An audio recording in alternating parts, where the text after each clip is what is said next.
आप सभी को नमस्कार। एक बार फिर किसान ने आंदोलन शुरू कर दिया है, जिसको बोला गया है किसान आंदोलन वर्जन 2 यानी फार्मर प्रोटेस्ट 2.0। 2.0 इसलिए बोला गया है कि इससे पहले भी किसान आंदोलन किए थे 2020 में, जिसको किसान आंदोलन अगर इसके हिसाब से बोले तो वर्जन 1 बोला जाएगा। उस समय उनके डिमांड को सरकार ने मान लिया था, जिसके कारण वो आंदोलन वापस ले लिए थे। तो इस समय आखिर किसान क्यों आंदोलन कर रहे हैं और इनका डिमांड क्या है, और दोनों आंदोलन का तुलनात्मक अध्ययन भी इस वीडियो के माध्यम से हम करने का प्रयास करेंगे। चलिए शुरू करते हैं न्यूज। लेकिन उससे पहले अगर आप नए हैं और इस वीडियो को देख रहे हैं तो प्लीज़ इस चैनल को सब्सक्राइब कीजिए। चलिए शुरू करते हैं। पहले फार्मर प्रोटेस्ट 2.0 अभी चल रहा है, मोशन में है। क्लियर। इससे पहले जो फार्मर प्रोटेस्ट हुआ था यानी किसान आंदोलन हुआ था और सारे किसान दिल्ली पहुंचे हुए थे, उनका मेन मकसद था उस समय जो 3 फार्म लॉ था यानी किसान कानून था, उसको सरकार को वो लोग प्रेस कर रहे थे वापस लीजिए। इस बार भी वह दिल्ली के तरफ बढ़ रहे हैं आज 13 फरवरी 2024 में। तो इनका डिमांड क्या है, यही इस वीडियो के माध्यम से जानने का प्रयास करेंगे। उस समय का मेन डिमांड को सरकार ने एक्सेप्ट कर लिया और तीनों लॉ को वापस ले लिया और वो लोग भी आंदोलन अपने वापस ले लिए। इस समय इस बार जो आंदोलन है उसका डिमांड है, उसका देखेंगे डिमांड क्या है। उसका मेन मकसद है किसान को वित्तीय रूप से सुदृढ़ता प्रदान करना। क्लियर। अब चलिए देखते हैं। सबसे पहले थोड़ा सा हम लोग देखेंगे कि एक्चुअली 3 जो किसान कानून था वह क्या था। 3 किसान कानून उस समय जो था, एक farmers produce trade and commerce promotion facilitation act. यह कानून ये था कि किसान अपने फसल को मंडी से बाहर भी बेच सकते हैं। अभी क्या है, किसान का एक मंडी होता है, उस मंडी में कई मीडिएटर भी मध्यस्थता भी करते हैं, बिचौलिए होते हैं, है ना। वो लोग भी कई बार प्राइस को इधर उधर करते हैं। तो सिर्फ किसान ने बोला कि भैया आप बाहर कहीं भी बेच लो और इसका प्राइस मार्केट तय करेगा। किसान का मकसद था कि इससे किसान की आमदनी बढ़ेगी, क्योंकि उनके प्राइस को मार्केट तय करेगा। लेकिन किसानों का कहना था कि नहीं, इससे तो आप मंडी को ही, व्यवस्था को ही खत्म करना चाहते हैं। अगर मंडी में कुछ प्रॉब्लम है तो मंडी को सुधार कीजिए। इससे तो किसान क्या हो जाएगा, प्राइवेट कंपनी और पूंजीवादी के कृपा पे हो जाएंगे, वो लोग इस मार्केट को मैनिपुलेट करेंगे। दूसरा जो था यह किसान को इंपावर करता था, यानी किसान empowerment protection agreement for price insurance and farm service tax. इसमें किसान को कंपनी के कहने पर, यानी कॉन्ट्रैक्ट फार्मिंग था। इसमें किसान, कोई कंपनी बोलेगा कि इसका फार्मिंग करो, मैं इसका इतने पैसे देता हूं। तो एक फायदा यह था कि किसान को एक इंश्योरेंस मिल गया, जो कोई भी प्राकृतिक आपदा हो या कोई भी प्रॉब्लम है, जिससे कई बार उनके फसल खराब हो जाती है, तो ये सारी जिम्मेदारी एक या कंपनी लेगा या कोई भी हो वो लेगा। इसमें किसानों का कहना था कि नहीं, ये कॉन्ट्रैक्ट फार्मिंग को प्रमोट कर रहे हैं। तीसरा जो इसेंशियल कमोडिटी अमेंडमेंट एक्ट, कुछ ऐसे आवश्यक वस्तुएं होते हैं जिसका आप स्टॉक नहीं कर सकते, उसको हटा दिया किसान ने, तो सरकार ने। तो इस पे भी किसानों की आपत्ति थी। तो इसके कारण सरकार ने तीनों कानून को वापस ले लिया और वे लोग अपने आंदोलन से हट गए। मेन डिमांड इनका यह था। अब आते हैं इस आंदोलन का अभी नेता कौन है। उस समय जो आंदोलन हुआ था 20 में, उस समय लगभग जितने फार्मर ऑर्गेनाइजेशन से सभी साथ में थे। मेनली जो पंजाब, हरियाणा और उत्तर प्रदेश के थे। लगभग अगर नंबर की बात करें तो 40 से ज़्यादा ऑर्गेनाइजेशन थे। तो एक ही छतरी के आते आते थे, जिसको बोला गया संयुक्त किसान मोर्चा। एन छूट गया, किसान मोर्चा SKM। लेकिन इस बार का नहीं है, इस बार में इनमें ब्रेकवे है।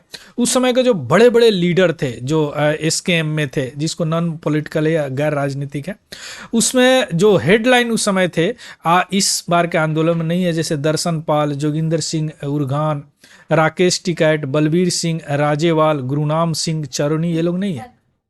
राकेश टिकैत हालांकि 16 फरवरी को जो भारत बंद होने वाला है उनको समर्थन दे रहे हैं, है ना। उस समय खाफ हो गया, जाट ऑर्गेनाइजेशन हो गया, जाट कम्युनिटी बड़े उत्साहित होकर भाग लिए थे। इस बार वैसे उत्साह नहीं दिख रहा है। अब आते हैं उनके डिमांड पे। पहले वाला जो आंदोलन था उसका डिमांड तो अभी समझ गए होंगे, 3 जो कृषि कानून था उसको वापस लेने की थे। क्लियर। गवर्नमेंट का कहना था कि इससे क्या होगा, किसान का आमदनी डबल होगा, जबकि किसानों का कहना था कि नहीं, यह हमको प्राइवेट कंपनी के मर्जी पे छोड़ रहे हैं। लास्ट में सरकार ने इस कानून को वापस ले लिया। उस समय का मेन डिमांड था। मेन डिमांड के अलावे उस समय एक डिमांड था, वही इस समय मेन डिमांड बना हुआ है, वह है मिनिमम सपोर्ट प्राइस।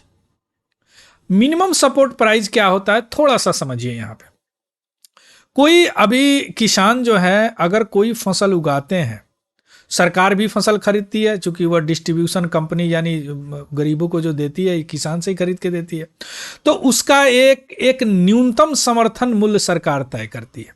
और यह तय क्या करती है, एक कमेटी है, कमीशन है, उसके रिकमेंडेशन पे सरकार साल में 2 बार तय करती है। इसके अंतर्गत अभी 24 क्रॉप्स हैं लगभग, है ना, 24 क्रॉप्स हैं जो यह न्यूनतम समर्थन मूल्य साल में 2 बार तय करती है। ऐसे समझिए, मान लीजिए कि समर्थन मूल्य किसी चीज का अगर 15 रुपये है, अगर वह मार्केट में 10 रुपया में भी बिक रहा है तो सरकार 15 ही देगी, अगर वह 20 में भी बिक रहा है तो सरकार 15 ही देगी उसको। इसको बोलते हैं न्यूनतम समर्थन मूल्य, minimum support price. Clear.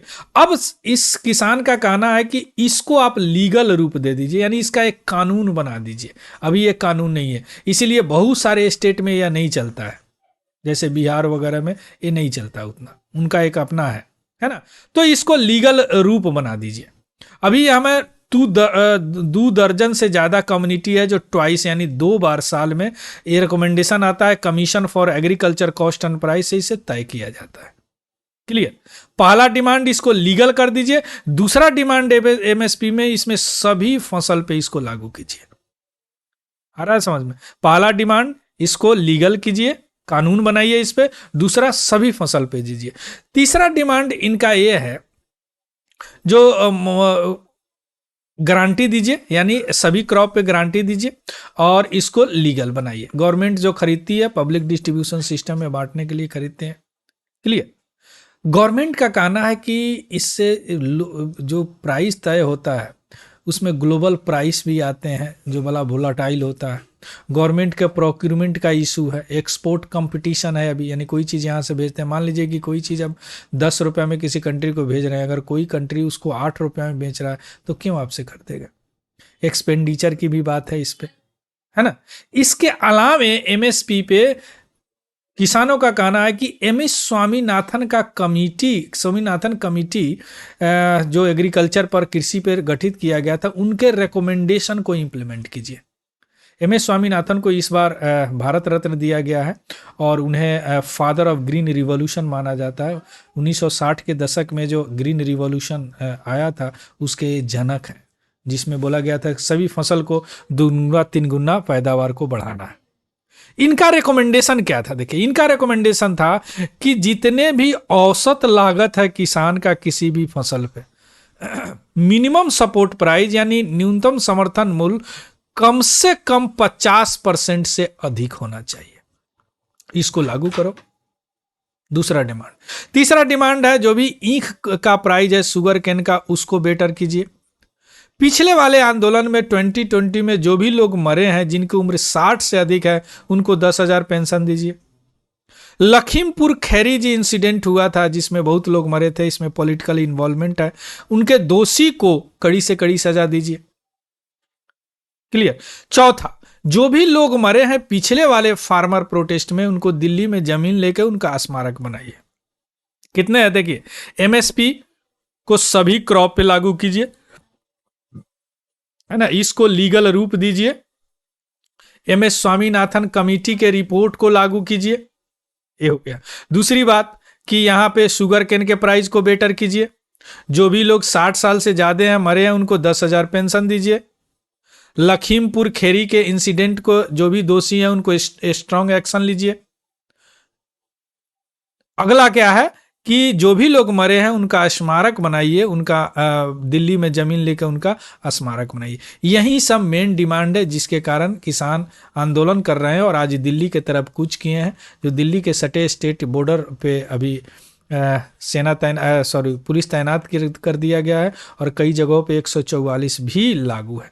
So this is all about the news. इसका पीडीएफ हमारा Telegram channel Tiwari general study से आपको मिल जाएगा, वहाँ से आप इसको ले लीजिएगा और उसको भी ज्वाइन कर लीजिएगा। और यह अगर वीडियो आपको अच्छा लगा, इन्फॉर्मेटिव लगा हो तो प्लीज़ इसको लाइक भी कीजिएगा। So thank you, have a good day and happy learning. Thank you very much.